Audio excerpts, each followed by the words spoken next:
setiap malam Allah bebaskan dari api neraka. Ini yang kita cari. Ini yang harus kita usahakan untuk kita gapai di malam-malam bulan Ramadan. Bayangkan, 600.000 setiap malam yang Allah bebaskan dari api neraka. Di dalam riwayat 1 juta yang Allah bebaskan dari api neraka, kata beliau. Jadi at-ta'arrud lil itqi minan nar. Cari pembebasannya Allah dari api neraka. Walin nafahatil idham. Cari pemberian-pemberian Allah yang besar, kata beliau. Jadi bulan Ramadan ini Allah letakkan pemberian-pemberian yang besar, kita cari itu. Di bulan Ramadan ini Allah sebarkan pembebasan dari api neraka, kita gapai, kata beliau. Kemudian beliau bilang, faman salima min ahli siyam min ugugil walidain wa qati'atur rahim wal musyahana wa idmanil khamr wa atabil khaslatain as-sabiqatain faqad faza bil itqi minan nar wan nafahatil idham. Beliau kasih tahu sama kita, mau mendapatkan pembebasan dari api neraka, mau mendapatkan pemberian-pemberian Allah yang besar di bulan Ramadan, caranya faman salima, siapa yang selamat, artinya selamat dia, terbebaskan, min ahli siyam, dari orang-orang yang berpuasa, min ukukil walidain, daripada durhaka sama orang tua. Dia puasa dan dia tidak durhaka sama orang tua, selamat dari durhaka kepada orang tua, tidak durhaka sama orang tuanya, tidak mengecewakan orang tuanya, membuat orang tuanya senang, membuat orang tuanya ridho di mana saja keadaannya. Dia keadaannya sebagai orang yang sama orang tuanya, dia berbakti sama orang tuanya, tidak kecewakan orang tuanya kalau dia di rumah. Kalau dia jauh dari orang tuanya, tetap dia buat senang, yang dia buat hal-hal yang menyenangkan orang tuanya. Kalau sampai kabar kepada orang tuanya, dia di pondok, senangi orang tuanya, tidak membuat orang tuanya kecewa di sana dengan pelanggaran-pelanggarannya. Jadi dia, kata beliau, siapa yang selamat daripada orang yang berpuasa dari durhaka, dia puasa dan dia selamat daripada durhaka kepada orang tua. Wa qati'atur rahim, dan dia selamat daripada qati'atur rahim, memutuskan tali silaturahim. Dia tidak putuskan tali silaturahimnya, dia jaga tali silaturahimnya. Dia jaga, walaupun orang itu berbuat, keluarganya berbuat kesalahan, tetap dia jaga silaturahimnya kepada keluarganya tersebut. Wal musyahana, tidak menyimpan kebencian kepada orang muslim di dalam hatinya, selalu dia maafkan, hatinya bersih dari kebencian kepada orang muslim. Seperti yang Rasulullah sabdakan di dalam hadis, sayadkhul alaikum rajulun min ahlil jannah, akan masuk masjid seseorang daripada penduduk surga. Rupanya yang masuk bukan orang yang terkenal, bukan sahabat yang, bukan pembesar-pembesar sahabat, bukan sahabat yang tersohor yang masuk masjid, orang biasa masuk masjid. Kemudian besok lagi Rasulullah bilang, sayadkhul alaikum rajulun min ahlil jannah. Ketika Rasulullah lagi sama sahabatnya, Rasulullah bilang lagi hari kedua, nanti akan masuk orang dari penduduk surga. Sahabat tunggu, siapa yang masuk ini? Mungkin sahabat-sahabat tersohor, sahabat-sahabat yang besar. Rupanya orang yang kemarin lagi yang masuk. Sampai 3 hari Rasulullah seperti itu. Sampai para sahabat ini heran, apa amalan orang ini sampai Rasulullah kasih kabar gembira bahwasanya dia ini penduduk surga selama 3 hari. Apa amalannya dia? Akhirnya sahabat sudah, ayo, satu orang kirim sama dia, cari tahu amalannya dia. Bukan mencari-cari kejelekan, bukan mencari-cari kejelekannya dia. Lihat sahabat, mencari-cari kebaikan. Apa kebaikan yang dia lakukan sehingga dia dijamin masuk surga sama Rasulullah? Kita mau lakukan juga. Akhirnya pergi Sayyidina Abdullah bin Amr bin As, pergi. Dia bilang, fulan, wahai fulan, saya mau bertamu sama engkau. Oke, tamu 3 hari, bertamu 3 hari adabnya. Adabnya bertamu 3 hari, dia masuk. Sayyidina Abdullah bin Amr bin As bertamu sama orang tersebut selama 3 hari, masuk di rumahnya 3 hari. Kerjaannya apa? Cuma mau ngintai dia, apa kebaikan yang dia lakukan. 1 hari sama saja katanya. Kata Sayyidina Abdullah bin As, amalannya dia sama. Bahkan kata Sayyidina Abdullah bin Amr, bahkan saya kecilkan amalan dia. Maksudnya amalannya lebih sedikit kayaknya. Bukan cuma sama kayak sahabat yang lain, tapi lebih kecil. Kalau sudah akhir malam baru dia bangun. Kecuali satu, kata Sayyidina Abdullah bin Amr, yang buat saya takjub daripada amalannya dia, yang buat saya takjub, setiap dia balik badan, kalau dia tidur balik badan, dia menyebut namanya Allah. Allah. Balik badan lagi, tak balik, biasa orang balik tidur balik, sebut lagi namanya Allah. Itu saja yang membuat saya takjub. Nah, dari amalannya dia. Yang lain biasa. Bahkan beliau bilang sampai-sampai saya rasa lebih sedikit, lebih ringan amalannya. Tapi sampai sudah 3 hari dia bertamu, dia mau pulang. Ketika dia mau pulang, dia bilang, wahai fulan, saya sebenarnya bertamu ini niatku cuma satu, mau cari tahu apa amalan yang kau lakukan sehingga Rasulullah memberi kabar kepada kami para sahabatnya, engkau ini penduduk surga selama 3 hari. Kata sahabat tadi, amalanku yang kau lihat sudah itu saja, tidak ada amalan lebih dari itu. Tapi satu, kata beliau, yang saya sering amalkan, setiap malam sebelum saya tidur, saya sedekahkan kehormatanku kepada Allah. Artinya apa? Yang mencaci maki saya, yang gibahin saya, yang menzolimi saya, yang bicarakan saya, semuanya saya sudah maafkan sebelum saya tidur. Sehingga saya tidur tidak ada kebencian. Tidak ada kebencian kepada seseorang muslim dalam hati. Dia sudah maafkan sebelum dia tidur. Saya maafkan, ya Allah, siapa yang benci saya, siapa yang menyakiti saya, yang gibahin saya, yang zolimin saya maafkan. Dia sedekahkan. Kata Sayyidina Abdullah bin Hadar, dengan amalan ini engkau menjadi orang yang dijanjikan masuk surga. Kenapa? Karena amalan seperti itu sifatnya orang surga seperti itu. Sifatnya penduduk surga seperti itu yang Allah ceritakan di dalam Al-Quran. Wa naza'na ma fi sudurihim min ghillin ikhwanan ala sururin mutakabilin. Itu sifatnya penduduk surga. Kalau kita tidak mensifati diri kita dengan sifat penduduk surga, susah kita mau masuk surga. Fa ahlul jannah bi amali ahlil jannah ya'malun. Rasulullah bersabda, penduduk surga mereka beramal seperti amalan penduduk surga. Sifatnya mereka di dunia sama seperti sifatnya penduduk surga. Sering masuk riyadul jannah, taman-taman surga. Mau masuk surganya Allah tapi tidak pernah masuk taman surganya Allah yang di dunia. Jadi seperti apa? Jadi itu sifatnya penduduk surga. Allah bilang dalam Al-Quran, wa naza'na ma fi sudurihim min ghillin. Di surga itu Allah ambil semua kebencian dari dalam hatinya, sehingga mereka ikhwanan, seperti saudara ala sururin, saudara yang gembira ketika bertemu. Kalau bertemu gembira, tidak ada berat hati. Oh dia lagi ketemu. Oh ketemu dia lagi. Oh dia lagi. Itu bukan penduduk surga. Sifat penduduk surga ikhwanan, saudara, ala sururin, bergembira ketika mereka bertemu. Jadi seperti itu. Jadi musyahanah.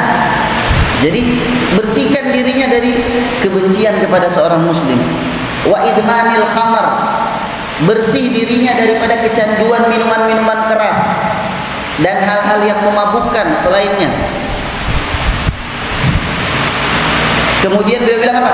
Wa ata bi khaslatin sabiqatin, dan dia melakukan 2 perkara yang awal. Saya sebutkan 2 perkara, puasa dan bangun malam. Fakat faza, orang yang seperti itu telah beruntung mendapatkan pembebasan dari api neraka dan mendapatkan pemberian-pemberian yang besar di bulan Ramadan. Jadi mau mendapatkan pembebasan dari api neraka, mau mendapatkan pemberian yang besar dari api neraka, pemberian besar di bulan Ramadan dari Allah, gampang kata beliau. Lakukan dua perkara yang kemarin saya sebutkan. Yang tadi yang awal saya sebutkan, puasa lakukan dengan yang benar. Bangun malam paling tidak sholat isya jamaah, sholat subuh jamaah, sholat tarawih kalau bisa. Sudah kita lakukan dua ini, mau habis itu apa? Bersihkan diri kita daripada durhaka, bersihkan diri kita daripada memutuskan silaturahim, bersihkan hati kita daripada menyimpan kebencian kepada saudara muslim, bersihkan diri kita daripada kecanduan minuman keras. Kita mendapatkan pembebasan dari api neraka dan pemberiannya Allah yang besar di bulan Ramadan, kata beliau. Cukup dengan itu, ya. Karena pemberiannya Allah ini perkara yang berharga. Pemberiannya Allah itu sesuatu yang berharga, tidak mungkin ditaruh di wadah yang kotor. Kalau hati kita masih ada kebencian, hati kita, diri kita ini masih ada durhaka sama orang tua, masih ada memutuskan tali silaturahim, masih ada kebencian, masih ada kecanduan minuman keras, diri kita masih kotor. Tidak mungkin Allah taruh pemberiannya yang berharga kepada wadah yang kotor. Kita kalau punya sirup atau madu mahal, kita punya madu mahal, mau kita taruh madu mahal kita di gelas yang kotor. Ini gelas kotor, taruh sini madumu. Tidak mau, karena apa? Akan mengotori madu tersebut, akan merusak madu tersebut. Begitu juga pemberian dari Allah di dalam bulan Ramadan. Kita mau dapat pemberian Allah, bersihkan dulu wadahnya kita, dirinya kita bersihkan. Paling tidak kita bersihkan dari 4 tadi. Bersihkan daripada durhaka, bersihkan daripada memutuskan silaturahim, bersihkan daripada menyimpan kebencian di dalam hati, bersihkan daripada kecanduan minuman keras dan yang berkaitan yang memabukkan. Baru datang pemberiannya Allah Subhanahu wa ta'ala. Tinggal jaga puasa, jaga sholat isya jamaah, jaga sholat subuh jamaah, jaga tarawih, sudah kita sukses di dalam bulan Ramadannya kita. Jadi itu yang kita diperlukan di bulan Ramadan, kata beliau. Kata beliau, jadi wa faqad faza bil itqi minan nar wan nafahatil idhah. Beruntung orang yang seperti itu. Dia jaga puasanya, dia bangun malam, paling tidak tadi sholat isya, sholat subuh jamaah, sholat tarawih. Habis itu dia bersihkan daripada durhaka, dia bersihkan, dia tidak putuskan tali silaturahim, dia tidak menyimpan kebencian di dalam hatinya, dia jauh daripada perkara-perkara minuman keras. Ini orang beruntung di dalam bulan Ramadan. Beruntung dibebaskan dari api neraka, beruntung mendapatkan pemberian-pemberian Allah, hadiah-hadiah dari Allah yang Allah berikan di dalam bulan Ramadan. Galal ulama, kata beliau, ulama berkata, arba'atun mahrumun minal maghfirah fi Ramadan. Ada 4 perkara yang membuat seseorang terhalangi dari ampunan di bulan-bulan Ramadan. Ada 4 perkara yang membuat seseorang mahrum, yang membuat seseorang itu terhijab, terhalangi daripada ampunan di dalam bulan Ramadan. Apa itu 4 perkara kata ulama? Yang pertama akun liwalidayh, yang tadi sudah disebutkan. Yang pertama durhaka.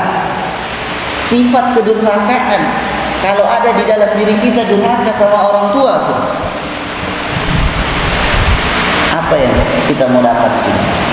Terhalang daripada ampunannya Allah. Ente baca kitab, ente hafal Quran, ente baca hafal kitab ini, durhaka sama orang tua. Ridallah fi ridal walidain. Ambil kaidah itu. Sudah. Ente apa? Oh, hafal Quran, tapi durhaka sama orang tua, sudah. Mahrum. Rugi. Tidak ada. Justru hafalan Al-Quranmu itu harusnya mendorong kau untuk berbakti sama orang tua. Justru ilmumu yang kau pelajari itu harusnya mendorong kau untuk berbakti sama orang tua. Jadi seperti akun liwalidain, durhaka sama orang tua. Itu sudah hijab akbar, hijab paling besarnya hijab seorang anak ketika dia durhaka sama orang tuanya. Baru ente mau apa, ente durhaka sama orang tua? Oh, ente mau mengaji, ente mau sholat, apa yang ente dapatkan lewat orang tua dulu? Ridhokan orang tua, cari ridhonya orang tua, kasih senang orang tua kalian, buat mereka bangga dengan kalian. Kasih tahu mereka, oh saya sudah, alhamdulillah saya sudah hafal ini, saya sudah hafal ini, saya sudah hafal ini, saya sudah baca kitab ini, saya sudah tahu ini. Biar mereka senang, alhamdulillah anakku begini. Kasih kabar mereka yang baik-baik ke sana. Minta selalu doa mereka. Doa mereka itu yang membantu kalian jadi orang sukses ketika belajar. Usaha kalian yang besar dibantu sama doa mereka, itu membuat sukses. Tapi kalau kamu orang usaha tidak pernah minta telepon orang tua, cuma minta uang. Kalau sudah bertelepon, sudah ditahu ini jajannya yang habis. Kalau dia coba telepon berarti uang jajan habis. Bukan minta doa. Saya mau ujian, saya mau hafal kitab ini lagi, doakan saya biar jadi anak yang soleh, anak yang berbakti, anak yang bermanfaat untuk agama, untuk Allah, untuk Rasulullah. Minta doa sama mereka. Makanya orang datang kepada para ulama, datang kepada para wali, minta doa. Wali minta doa biar saya. Ditanya, ada orang tua, itu akbar wali. Doanya wali kepada engkau belum tentu mustajab, tapi doa orang tua kepada anaknya dimustajab sama Allah. Ente datang sama ulama, tapi sama orang tua itu tidak seperti itu. Mama dia cium tangan ini, sama orang tua itu tidak seperti itu. Tidak ada berkahmu, berkahnya kau, kemuliaanmu ada sama orang tuamu. Kalau kau sudah bisa berbakti sama orang tua, baru bisa kau cari berkah dari yang lain. Baru kau dapat berkahnya seorang wali, seorang ulama. Tapi kalau kau tidak berbakti sama orang tua, kau tidak dapat berkahnya ulama. Karena itu penghijab. Karena kau tidak dapat berbaktimu sama orang tua. Makanya dia bilang akun walidain. Ini orang durhaka sama orang tua, anak yang durhaka itu penghijab dari segala kebaikan. Hatta di bulan Ramadan kebaikannya banyak, kebaikannya berlimpah. Kalau dia durhaka tidak dapat. Jadi berbakti sama orang tua. Pulang kalian kasih bangga orang tua kalian, kasih senang orang tua kalian, kasih senang orang tua kalian, kasih bangga orang tua kalian, buat mereka bersyukur. Jadikan diri kalian qurratu ain untuk orang-orang tua kalian. Waqati'ur rahim. Yang kedua yang membuat seseorang terhijab daripada ampunan di bulan Ramadan, qati'ur rahim, memutus tali silaturahim. Memutus tali silaturahim. Qati'ur rahim mal'un walau mata fi jawfil Ka'bah. Yang memutus tali silaturahim terlaknat, artinya jauh dari rahmat. Artinya laknat jauh dari rahmat, walaupun dia meninggal di tengah-tengah Ka'bah. Dia di tengah Ka'bah. Di dalam hadis setiap hari di Ka'bah itu turun 100 rahmat. Di dalam riwayat 120 rahmat turun di dalam Ka'bah setiap hari. Tapi kalau dia qati'ur rahim, walaupun dia meninggal dalam Ka'bah tidak dapat itu rahmat yang banyak lagi. Karena apa? Qati'ur rahim, memutus tali silaturahim. Makanya Sayyidina Ja'far As-Shadiq berpesan kepada anaknya, Al-Imam Ja'far As-Shadiq bin Muhammad Al-Bagir berpesan kepada anaknya, wahai anakku, la tashab qati'ur rahim, jangan berteman dengan orang yang memutuskan tali silaturahim. Karena saya mendapatkan inni wajadtuhu mal'un, saya mendapatkan dia terlaknat di 3 tempat di dalam Al-Quran. Ada 3 ayat di dalam Al-Quran melaknat orang yang memutuskan tali silaturahim.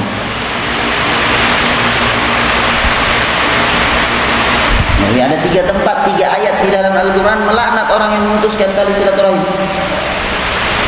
Jadi jangan berteman sama mereka.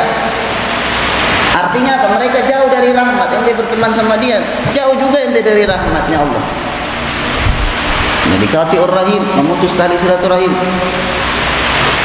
Sambung silaturahim kita.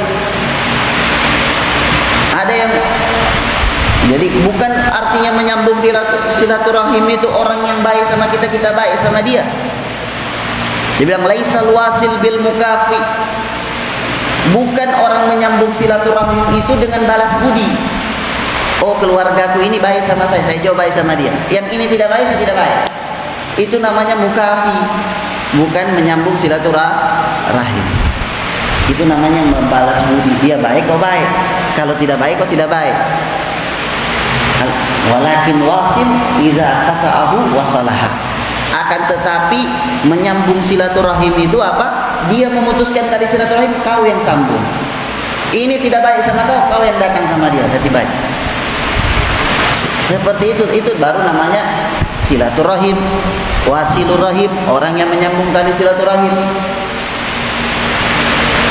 Tapi kalau dia cuma mukafi, kalau orang ini, keluargaku yang ini silaturahim sama saya juga silaturahim sama dia. Yang ini tidak silaturahim sama saya tidak mau silaturahim juga sama dia. Kenapa? Karena dia tidak silaturahim sama dia. Itu bukan silaturahim namanya kau. Itu namanya mukafi.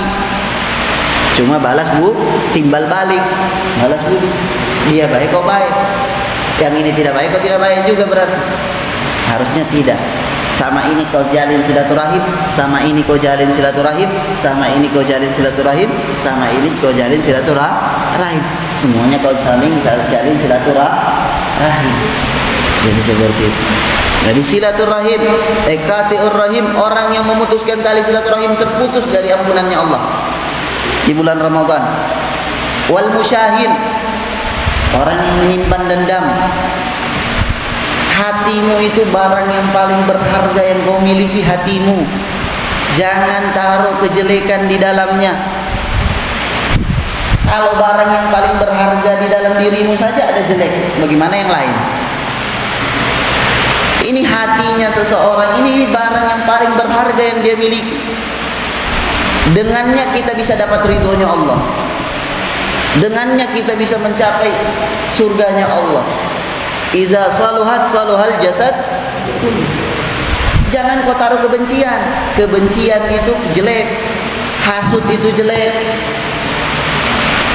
Sifat-sifat yang jelek jangan kau taruh di tempat yang mulia. Singkirkan dari dalam hatimu. Ada kita orang beli berangkas. Oh, saya mau beli berangkas. Beli berangkas mahal-mahal, berangkas ini. Apa yang kau taruh dalam berangkas? Kotoran ayam. Itu apa kau taruh kotoran ayam? Taruh yang mahal-mahal. Orang beli berangkas taruh yang mahal-mahal di dalam berangkas. Ilmu, takwa, mahabbah, itu yang kau taruh dalam berangkas. Begitu juga hati. Masa kau sudah dikasih hati, wadah yang bagus, yang mahal, kau taruh di dalamnya kotoran, kebencian. Kau taruh di dalamnya hasud. Kau taruh di dalamnya ujub. Kau taruh di dalamnya riya. Itu semua perkara kotor yang harus kau bersihkan. Bukan tempatnya di hati. Bersihkan hatimu dari itu semua. Karena musyahin, menaruh kebencian di dalam hati kepada saudara muslim, itu menghalangi kita daripada ampunan Allah di bulan Ramadan. Sunnah, ya Anas, idza istata'ta an tanam wa laysa fi qalbika ghillun li ahad faf'al fa inna dzalika min sunnati. Faman fa'ala sunnati faqad ahabbani wa man ahabbani kana ma'i fil jannah. Wahai Anas, jika engkau bisa tidur malam, di dalam hatimu tidak ada kebencian, lakukanlah. Itu termaksud sunnahku. Siapa yang melakukan sunnahku, dia cinta sama saya. Siapa yang cinta sama saya, kana ma'i fil jannah, dia akan bersamaku di surga. Itu pesannya Rasulullah kepada Sayyidina Anas. Tidur di dalam hati kita sudah tidak ada. Ini sunnah mahjura, sunnah yang sudah ditinggalkan. Sebelum tidur, ya Allah, semua yang zolimi saya, semua yang gibahin saya, semua yang menyakiti saya maafkan. Ya Allah, tolong, siapa yang saya gibai, siapa yang saya sakiti, tolong berikan di dalam hatinya rasa untuk memaafkan saya juga, sebagaimana saya sudah maafkan orang yang menyakiti saya. Minta seperti Allah, seperti itu. Jadi tidur dalam keadaan bersih. Jadi wa mudminul khamar, ini yang keempat yang menghalangi seseorang dari ampunan Allah di bulan Ramadan. Mudmin, kecanduan minuman keras dan yang memabukkan. Oh, bukan cuma khamar zaman sekarang. Zaman sekarang khamar sudah tidak ada yang minum khamar. Iya, tidak minum khamar, minumnya cap tikus. Tidak minum khamar, minumnya obat-obatan. Itu semua mudminul khamar, yang memabukkan. Orang-orang dulu seperti Sayyidina Ja'far bin Abi Thalib. Sayyidina Ja'far bin Abi Thalib saudaranya Sayyidina Ali. Beliau walaupun di zaman jahiliyah tidak mabuk, walaupun di awal-awal Islam khamar masih boleh, beliau tidak mabuk. Ditanya, kenapa engkau tidak minum khamar? Dia bilang, saya butuh akal lebih daripada menghilangkan akal. Sebenarnya kita ini butuh akal bertambah. Tidak, sekarang kita mau hilangkan akal. Jadi kayak hewan. Sama berarti. Ada otak tapi tidak ada akal. Hewan ada otak tapi tidak ada akal. Itu sama seperti orang mabuk. Otak ada tapi akal sudah tidak ada. Hewan masih bagus, masih ada akal, kadang sedikit-sedikit, masih bisa dilatih. Tapi kalau orang mabuk, tidak. Lebih buruk daripada hewan. Jadi seperti itu, orang lebih butuh akal sebenarnya. Semakin bertambah akal, semakin bagus. Ini tidak berlomba-lomba untuk menghilangkan akal. Ummul khaba'ith, saking jeleknya khamar, saking jeleknya yang memabukkan, sampai digelar ummul khaba'ith, induk para kejelekan. Kenapa? Kalau orang sudah tidak ada akal, sudah semua kejelekan dia lakukan. Tadi kemarin kita sudah jelaskan tentang akal. Akal itu yang mencegah seseorang dari kejelekan. Tapi kalau orang sudah tidak ada akal, kalau orang gila dibilang, ini orang gila lakukan ini, wajar karena dia tidak ada akal. Tapi kalau orang yang berakal melakukan ini, nah itu yang tidak ada. Ente punya akal, kenapa ente lakukan? Jadi seperti itu, orang gila ya wajar. Tidak ada orang yang gila. Ini orang gila, kurang ajar, tidak berakal. Kenapa dia mengotori masjid? Karena dia tidak berakal. Yang salah orang yang berakal mengotori masjid. Nah, itu. Jadi seperti itu. Ummul khaba'is, induk para kejelekan. Sudah.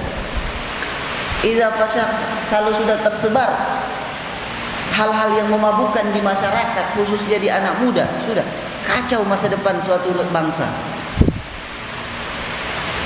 Apa yang mau diharapkan? Ini sudah berlomba-lomba anak mudanya tersebar hal-hal yang memabukkan, hal-hal yang menghilangkan akal. Kacau.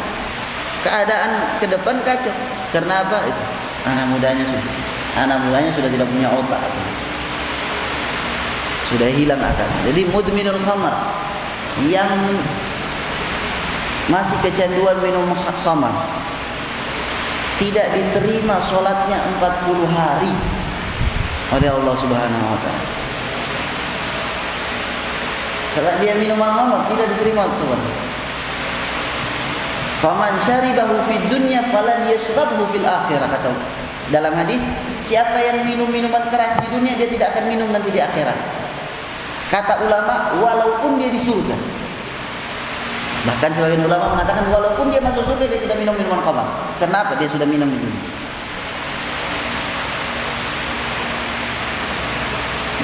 Khamarnya akhirat beda, tidak menghilangkan akal. wa khamrat lazzat wa khamratin lazzatun lisyaribin. Wa khamratin itu khamratun lazzatun lisyaribin. Khamr yang lezat. Nah, jadi siapa kata ulama? Hadis tadi bilang siapa yang minum di dunia tidak minum di akhirat. Ada beberapa kemungkinan. Artinya apa? Kemungkinan pertama dia tidak masuk surga sehingga dia tidak minum khamr yang ada di surga. Arti yang kedua, dia masuk surga, tapi walaupun dia masuk surga dia tidak bisa minum khamr yang ada di surga. Jadi rugi. Orang kira khamr menghilangkan masalah, bukan menghilangkan masalah, menghilangkan akal, bertambah masalah. Jadi seperti itu. Itu 4 perkara. Sekarang sudah orang berkreasi di dalam khamr, sudah bukan minuman, sudah dengan obat-obatan, sudah dengan cara-cara lain. Yang penting memabukkan. Kullu muskir haram. Setiap yang memabukkan haram. Jadi qala sallallahu alaihi wasallam, di dalam hadis Rasulullah bersabda, ini hadis tentang Rasulullah naik mimbar. Qala Jibril berkata, hadisnya panjang, ini diringkas sama beliau. Qala Jibril berkata, man adraka Ramadan falam yughfar la ab'adahu Allah. Siapa yang dapat bulan Ramadan tidak diampuni dosanya, Allah jauhi dia. Kata Rasulullah, amin. Faqultu amin, kata Rasulullah, amin. Kita sudah bilang kemarin, bagaimana ini doa tidak mustajab? Yang berdoa Jibril, yang mengaminkan Nabi. Dapat Ramadan tidak diampuni oleh Allah. Artinya apa dia tidak diampuni? Tidak puasa, atau tidak bangun tidak jaga malamnya, atau ada durhaka sama orang tua, ada pemutus silaturahim, atau menyimpan kebencian, ada kecanduan minuman keras. Tidak diampuni. Abadallah, Allah jauhi dia. Kata Nabi Muhammad, amin. Man zukirta indahu falam yusalli alaik abadahullah. Siapa yang engkau disebutkan di sisi mereka, kemudian mereka tidak berselawat kepadamu, semoga Allah menjauhi mereka. Sallu ala Nabi Muhammad. Dia bilang Nabi, abadallah. Kala amin. Kata Rasulullah, amin. Man adraka abawaihi indal kibar aw ahadihima falam yudkhilahul jannah abadahullah. Siapa yang mendapatkan orang tua mereka atau salah satu keduanya ketika orang tuanya sudah tua, sudah besar, kemudian tidak bisa membuat dia masuk surga, semoga Allah menjauhi dia. Nabi Muhammad bilang amin. Artinya apa? Ketika orang tua sudah besar, sudah tua, gampang untuk kita mencari ridhonya Allah, mencari surganya Allah dengan khidmah, dengan berbakti kepada orang tua. Cukup cerita Sayyidina Uwais menggambarkan sama kita bagaimana dampak daripada berbakti kepada orang tua, kepada ibu. Sayyidina Uwais tidak bertemu sama Nabi, padahal bertemu sama Nabi jadi sahabat. Artinya jadi sahabat ini apa? Artinya kau menjadi golongan orang-orang paling mulia setelah Rasulullah, setelah para Nabi.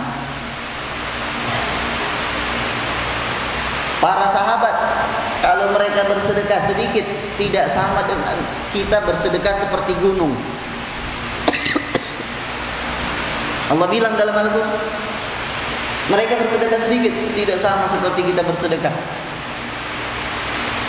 Itu artinya dia tidak jadi sahabat gara-gara berbakti sama orang tua. Terhalangi untuk menjadi sahabat karena berbaktinya. Tapi apa yang Rasulullah bilang? Wahai Ali, wahai Umar, kalau kalian bertemu Uwais minta ampun sama Allah. Suruh dia istighfar untuk kalian berdua. Sahabat. Rasulullah perintahkan sahabat untuk diistighfarkan oleh tabi'in. Bagaimana kemuliaannya dia? Jadi Sayyidina Umar, Sayyidina Ali ketika ketemu Sayyidina Uwais, mintakan kita istighfar sama Allah. Tabi'in, ini Sayyidina Umar, bukan sahabat lagi ya. Ini Sayyidina Umar, Sayyidina Ali, pembesarnya sahabat, khulafaur rasyidin. Minta ampun kepada Allah melewati doanya Sayyidina Uwais. Berkat apa dia dapat kedudukan seperti itu? Kata Rasulullah di hari kiamat, Sayyidina Uwais akan memberikan syafaat adanya sya'ar Bani Kalb, ganang Kalb. Dia akan memberikan syafaat sebanyak bulu kambing yang ada di Bani Kalb. Bani Kalb ini suatu kabilah yang paling banyak memelihara kambing di Arab. Ini kabilah, kelompok keluarga yang paling banyak memelihara kambing. Kambingnya ribuan. Dia, Sayyidina Uwais akan memberikan syafaat bukan sebanyak kambing, sebanyak bulu kambing mereka semua itu. Satu kambing berapa bulu? Pernah kan orang itu? Ini sebanyak ribuan kambing, sebanyak bulu itu semua. Itu yang akan dikasih syafaat sama Uwais Al-Qarni. Berkat apa dia? Ibadahnya. Berkat apa? Berbaktinya sama orang tua. Itu yang dia dapatkan. Jadi gampang orang masuk surganya Allah ketika mendapatkan orang tuanya. Sudah tua dengan berbakti, gampang dia masuk surganya Allah Subhanahu wa taala. Makanya kalau dia tidak bisa masuk surga dengan berbakti, abadahullah, Allah jauhkan dia. Nabi bilang amin. Nasallallahu subhanahu wa ta'ala Nasallallahu subhanahu wa ta'ala يتبعون البلد لأنهم جاءوا بغة الآن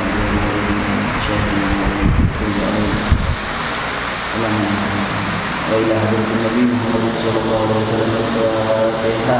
أعوذ بالله من الشيطان الرجيم. بسم الله الرحمن الرحيم. الحمد لله رب العالمين.